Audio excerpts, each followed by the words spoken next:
Hai, semangat pagi. Kali ini Ibu akan melanjutkan materi di bab 7 yaitu Bumi dan Tata Surya, yaitu tentang bumi dan satelitnya. Materi kelas 7 di kurikulum Merdeka. Di video sebelumnya, Ibu sudah membahas tentang gerak revolusi dan gerak rotasi. Gerak rotasi adalah gerakan planet pada sumbunya, sedangkan gerak revolusi adalah gerakan planet mengelilingi matahari. Waktu yang digunakan planet untuk mengitari matahari disebut periode tahun. Sedangkan waktu yang digunakan planet untuk berputar pada sumbunya disebut periode hari. Berdasarkan jarak antara planet dengan matahari menyebabkan panjang satu tahun tiap planet berbeda-beda.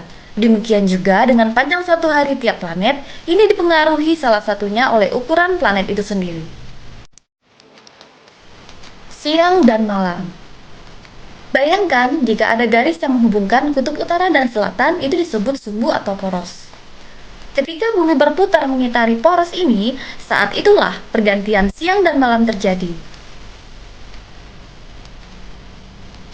Bagian bumi yang menerima sinar matahari langsung akan mengalami siang, sebaliknya bagian bumi yang lain akan mengalami malam. Gerakan bumi pada porosnya terjadi dari arah barat ke timur. Adanya gerakan inilah yang mengakibatkan terjadinya perbedaan waktu di Indonesia. Wilayah Indonesia yang terbentang luas dari barat ke timur menyebabkan tidak semua wilayah mendapatkan sinar matahari secara bersamaan. Matahari lebih dahulu muncul dan terbenam di wilayah Indonesia Timur, lalu ke Indonesia Tengah, dan terakhir di wilayah Indonesia Barat. Kemiringan poros menyebabkan panjang dan waktu siang dan malam bisa berbeda-beda, terutama terasa di negara bagian utara dan selatan.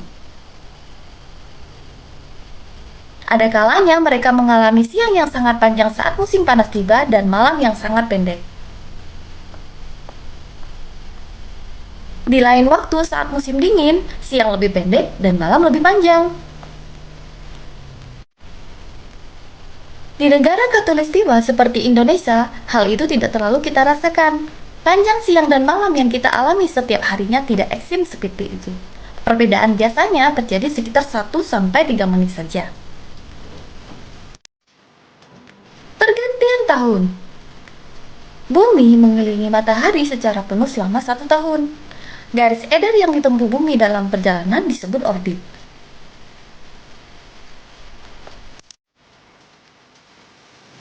Sambil bergerak mengelilingi matahari di orbitnya, bumi juga berputar di porosnya.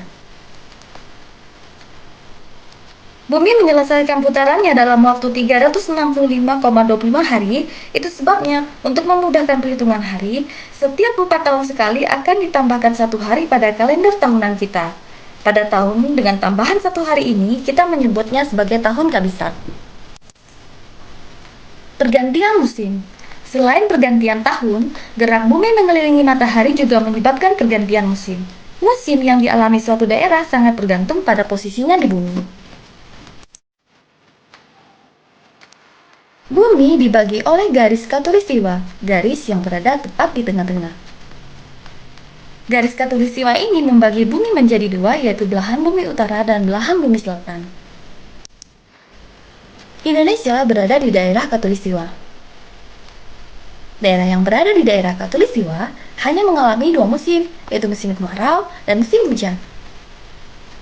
Adapun di daerah yang berada di belahan bumi utara dan selatan, keduanya mengalami 4 musim, yaitu musim panas, musim gugur, musim dingin, dan musim semi. Di saat belahan bumi bagian utara mengalami musim dingin, di belahan bumi bagian selatan mengalami musim panas.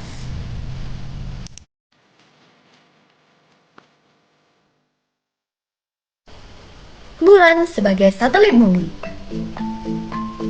Bulan adalah benda langit yang paling terang setelah matahari, tetapi bulan tidak memancarkan cahayanya sendiri. Bulan memancarkan cahaya yang diterimanya dari matahari dan dipantulkan di bumi. Berikut ini adalah karakteristik bulan.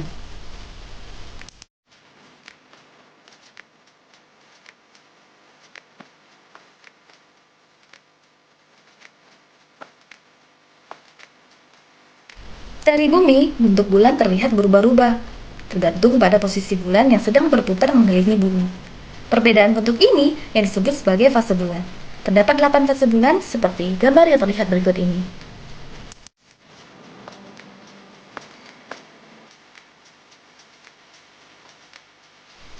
Pengaruh gerak bulan terhadap kehidupan manusia. Bulan menjadi benda langit yang banyak mempengaruhi kehidupan manusia, terutama di sisi religius dan budaya.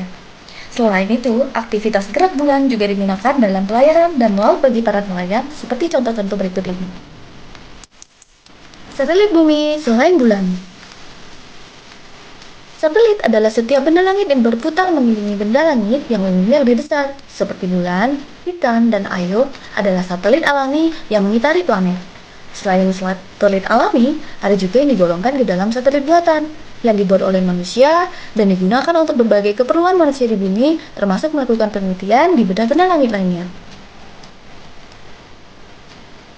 Satelit cuaca meningkatkan pemahaman kita terhadap cuaca, bahkan dapat memperkirakan cuaca untuk beberapa waktu mendatang.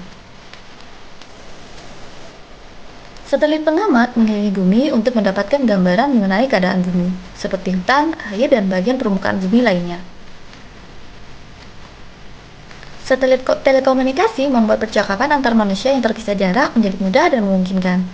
Dalam hal penyedia satelit buatan, Indonesia termasuk negara yang dianggap cukup berhasil. Indonesia berada di urutan ketiga setelah Amerika dan Kanada sebagai pemilik satelit domestik terbanyak.